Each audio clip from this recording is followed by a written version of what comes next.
अस्सलाम वालेकुम, सत श्री अकाल, जय श्री राम, राम राम। आज सुबह सुबह मैं आपका स्वागत कर रहा हूं आज सुबह सुबह की खबरों में।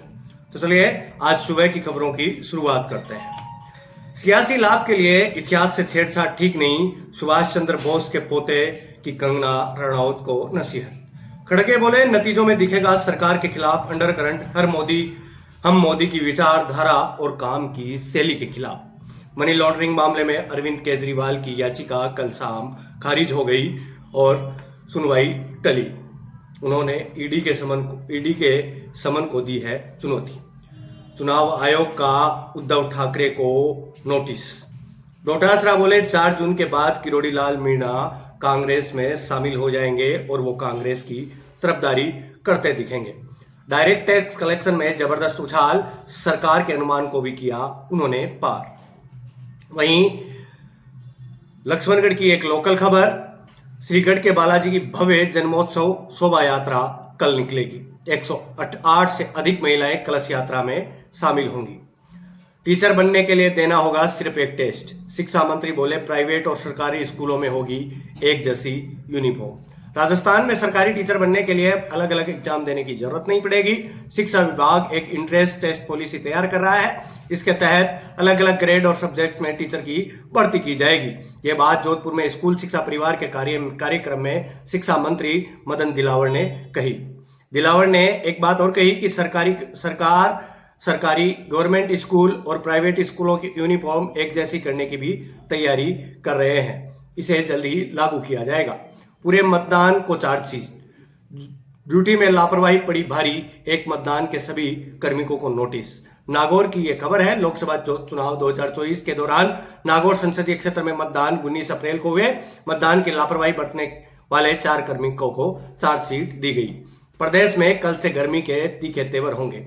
आज जयपुर बीकानेर संभाग में बारिश का अलर्ट। मौसम विभाग के अनुसार आज प्रदेश में नया पश्चिमी विक्षोभ होगा सक्रिय। गंगानगर, नागौर, हनुमानगढ़ में दोपहर के बाद हल्की बारिश का अलर्ट है।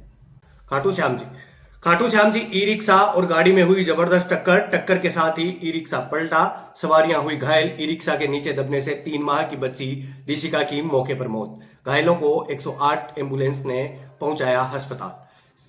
श्याम भगत दीपुल गुप्ता परिवार के साथ सागरपुर नई दिल्ली से आए थे श्याम दर्शन के लिए। घटनास्थल से दोनों वाहनों को लेकर ड्राइवर हुए फरार। पुलिस ने मौके का जायजा ले फरार वाहनों की तलाश में जुटी। केजरीवाल की जमानत पर लगी जनहित याचिका खारिज। हाईकोर्ट ने 75,000 जुर्माना लगाया। पूछा, वे मदद नहीं चाहते तो आप होते कौन हैं? नई दिल्ली की ये एक बड़ी खबर। अब ग्रेजुएशन के बाद भी कर सकते हैं पीएचडी, मास्टर्स जरूरी नहीं, यूजीसी ने लगाई मुहर। पीएचडी या नेट की तैयारी करने वाले छात्रों को अब मास्टर्स करने की जरूरत नहीं होगी। यूजीसी के नए नियमों के अनुसार अब 4 वर्षीय ग्रेजुएशन के बाद पीएचडी की जा सकती है। इसके साथ ही छात्र नेट परीक्षा में भी शामिल हो सकते हैं। ममता सरकार को बड़ा झटका। शिक्षा भर्ती घोटाले में हाईकोर्ट का आया फैसला। हजारों नौकरियों और पैनल रद्द। तिरुपति मंदिर ट्रस्ट 1161 करोड़ की एफडी कराई। तिरुपति मंदिर ट्रस्ट अब तक का सबसे पैसे वाला ट्रस्ट घोषित हुआ। राहुल गांधी ने कहा कि देश में सिर्फ 22 लोगों के पास 70 करोड़ आबादी के बराबर धन दौलत है। सरकार बनी तो इसकी जांच करवाएंगे। मोदी ने कहा, कांग्रेस देश के गरीबों की संपत्ति की जांच कराएगी। दिल्ली आईएमडी महानिदेशक मृत्युंजय महापात्र ने गर्मी के खतरे को कम करने के लिए चुनाव आयोग के साथ बैठक पर कहा, आईएमडी चुनाव आयोग के साथ संपर्क में है। हम जनता के साथ ही राष्ट्र और प्रदेश स्तर पर चुनाव आयोग को भी मौसम का पूर्वानुमान जारी कर रहे हैं। वहीं एक तरफ गुजरात से एक बड़ी खबर, बीजेपी के मुकेश दलाल ने जीती निर्विरोध एक सीट। मुकेश दलाल ने जीती 2024 लोकसभा की पहली सीट। सूरत सीट पर निर्विरोध जीते। कांग्रेस उम्मीदवार नीलेश कुंभानी का नामांकन फॉर्म हुआ रद्द। बाकी बचे हुए उम्मीदवारों ने अपनी उम्मीदवारी पत्र वापस ले लिया। आज की सुबह की बड़ी खबरों में यही। 12 घंटे की पूरी जानकारी, पूरी अपडेट आपको द बम्बार्ड पर मिल जाएगी।